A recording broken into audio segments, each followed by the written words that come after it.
May mga pagmamahal na dumarating ng parang liwanag sa gitna ng dilim. Hindi mo inaasahan, pero sapat para makita mo muli ang daan. Hindi siya laging masaya, pero sa bawat sakit at luha, natututo kang ipaglaban.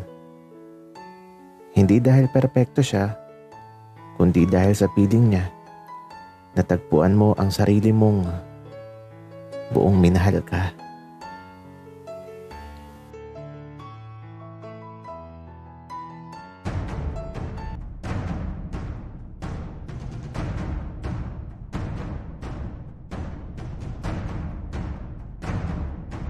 Kaibigan, huwag mong kalimutan mag-subscribe sa aming channel at huwag din kalimutan i-click ang notification bell at subscribe button. Subscribe na!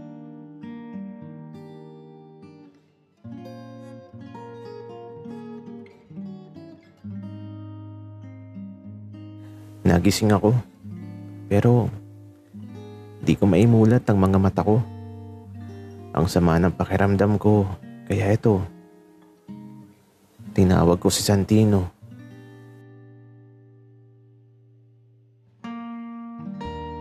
Kian, bakit? Wika ni Santino. At eto, hindi ako sumagot. Tapos naramdaman ko na hinawakan niya ako. Ala, bakit ang init mo? Teka, nilalagnat ka. Wika ni Santino. Nakapikit lang ako. Kapag kasi binubuksan ko yung mga mata ko, nasakit ang ulo ko at nasisilaw ako sa liwanag. At ilang saglit lang ang nakalipas, eto, may nag-aasikaso na sa akin. Magaan ang kamay niya na pinupunasan yung leeg ko at mukha ko ng medyo malamig na tubig. Medyo gumaganda na yung pakiramdam ko. Kaya eto, niyakap ko si Santino. Kaya lang pagyakap ko, nagulat ako sa malambot na bagay na tumama sa mukha ko. Napilitan tuloy akong buksan yung mga mata ko. Tapos, nakasubsob na pala ako sa suso. Pero teka, sino to?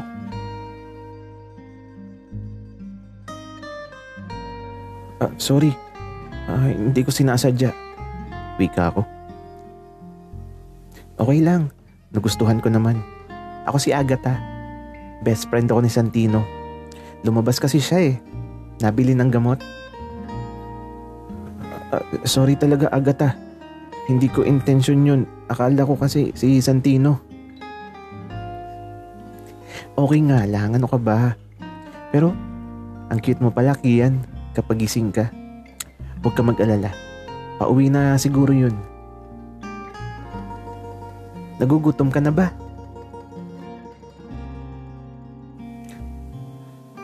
Andito na ako.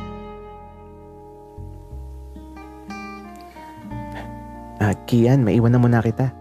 Maghahanda lang ako ng mainit na makakain mo. At eto, umalis na si Agatha. Lumabas na siya ng silid.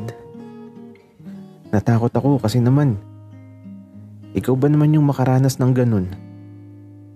Nakasubsob ka na sa suso. Kian, okay ka lang? Oo. Okay lang ako, Santino.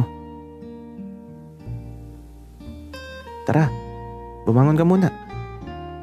Bumili ako ng lugaw at lomi sa labas. Kumain ka, tapos uminom ka ng gamot para gumaling ka na kaagad. Santino, dito na lang ako kakain. Hilong-hilo kasi ako. Okay. Teka lang at dadalahin ko dito yung mga pagkain.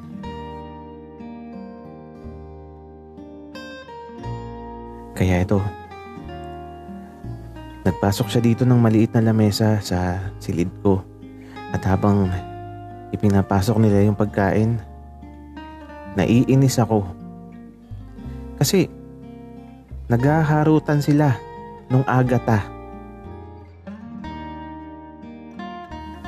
Nakakainis. Naghahampasan sila tapos nagtatawanan. Nakakainis talaga. Ay nako, sasabunutan ko yun.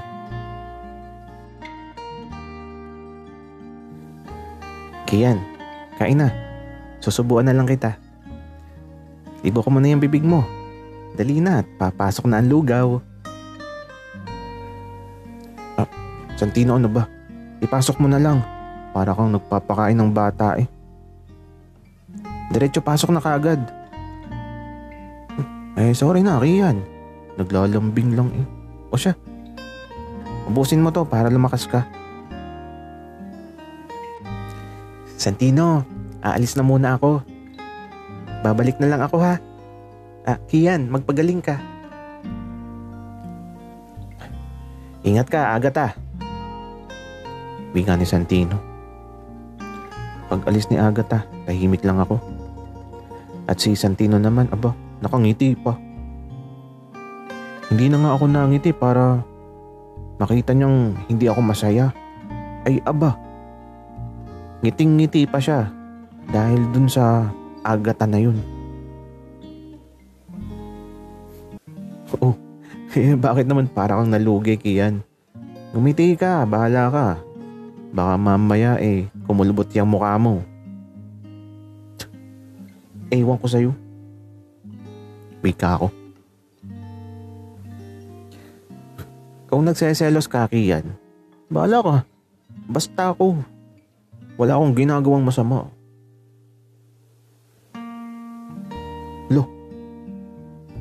Bakit ako magseselos? Hindi naman tayo magjowa, Santino.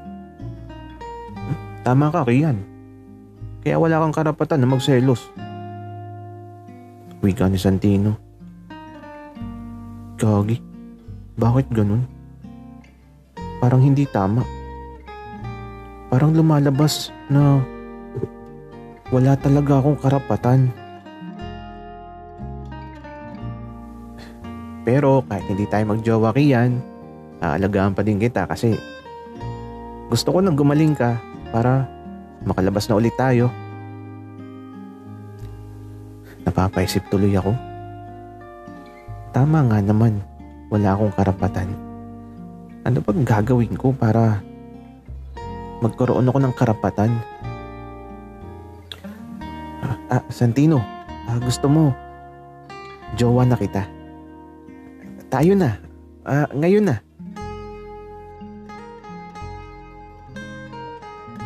Kung ito na lang ang natitirang paraan, isusugal ko na talaga ang lahat. Pero sana, oo ang sagot niya. Kian, kung handa ka ng sumubo, papayag na ako.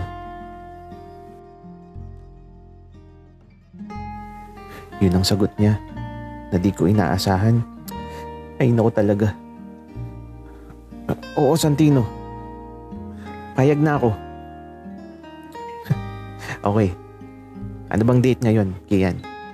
July 23, malakas ang ulan at baha sa kadabing mga bayan. Ay magjowa na tayo. Wala nang bawian. Oo nga. Akin ka na lang ha. Wika ko kay Santino. Oo, Kian. Ako, ang puso ko, ang katawan ko, lalong-lalo na ang titi ko.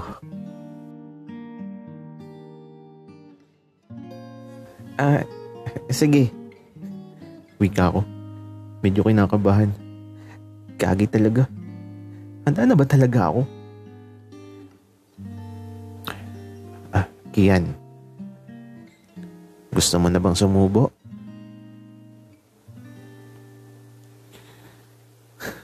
Isang tanong na hindi ko alam ang tamang sagot. Tama ba yung desisyon ko? Pero wala andito na. Mapapasubo ata ako dahil sa pagseselos ko.